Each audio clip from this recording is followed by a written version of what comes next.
Saguenay. Ça fait que là, elle, je vois la montre. OK. OK, le planétarium d'Arles. OK, c'est lui que tu m'avais déjà parlé. Clip 70.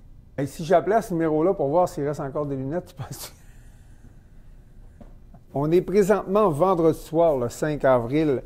Normalement, on aurait pu être très loin déjà avec l'équipe complète, mais comme vous voulez, on est très relax. Comment ça se fait? Parce que finalement, la météo est de notre bord. Au Québec, pour une fois, on n'aura pas à s'expatrier à plusieurs milliers de kilomètres. On va pouvoir avoir l'éclipse ici même au Québec. Puis je pense qu'on a les conditions les plus favorables. Ça fait qu'on en est très fiers. Donc, moi, ce que je tenais à faire au début, c'est vous expliquer c'est quoi une éclipse solaire.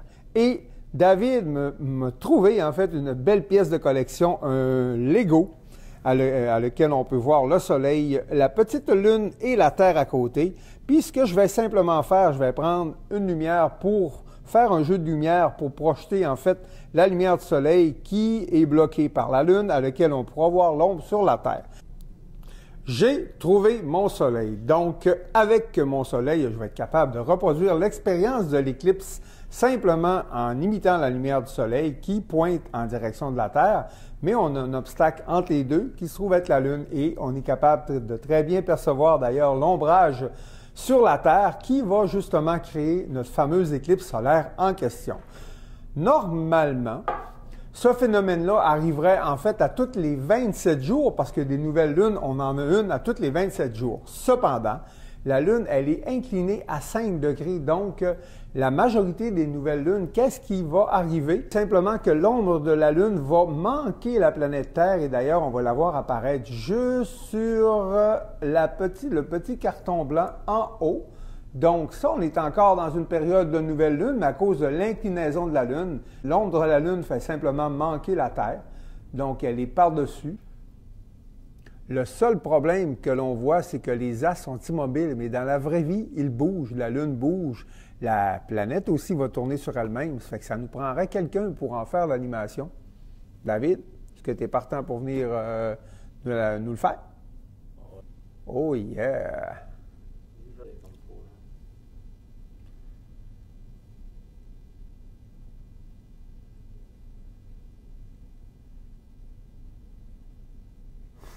Quand même.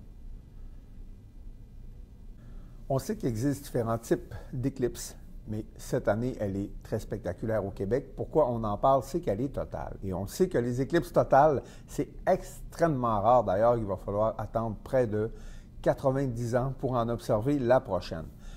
Quels sont les autres types d'éclipses que l'on est en mesure d'observer? D'ailleurs, même cet automne, on a eu la chance d'observer une éclipse partielle que j'ai réussi à photographier en 2 bandes de nuages.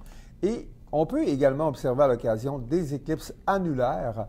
Les éclipses annulaires vont être produites, en fait, quand la Lune est trop éloignée de la Terre pour cacher l'entièreté du Soleil.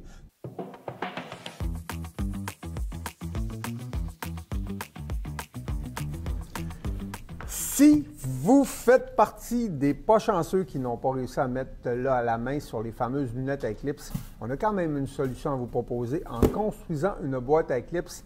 Et honnêtement, pour l'avoir déjà essayé, c'est quand même spectaculaire de voir une éclipse à travers une boîte. Et d'ailleurs, le matériel que l'on a besoin, c'est du matériel que l'on retrouve dans n'importe quelle maison familiale au Québec, j'en suis persuadé. OK, vas-y.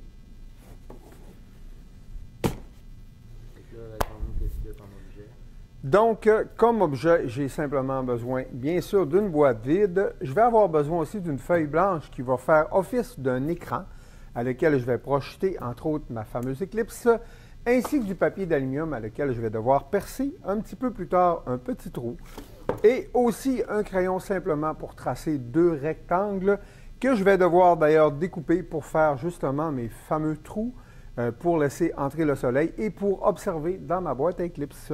Okay. Donc, comme je n'ai pas de règle, j'ai utilisé en fait ma boîte de papier d'aluminium pour simplement me dessiner 2 belles lignes.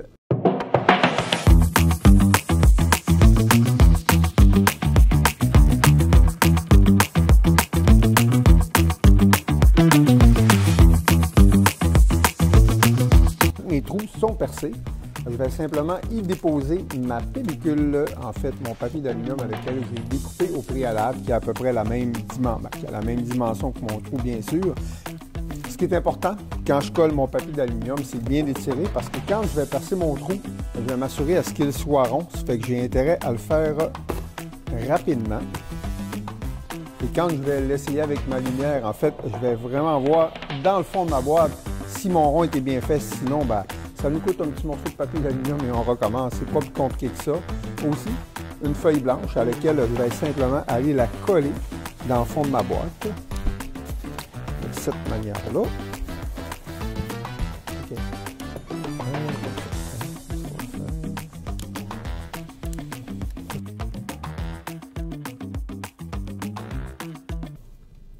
Oh, wow! Je ne sais même pas si j'ai vu un aussi beau rond que ça avec le vrai soleil. Donc, même pas besoin de soleil, juste lumière là, puis ça va faire une super belle simulation d'éclipse.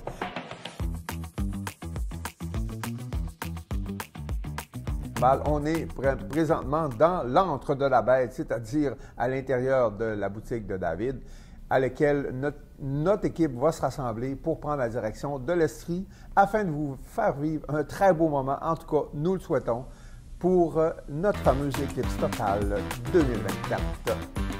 Bonne chance à tout le monde. Bonne éclipse.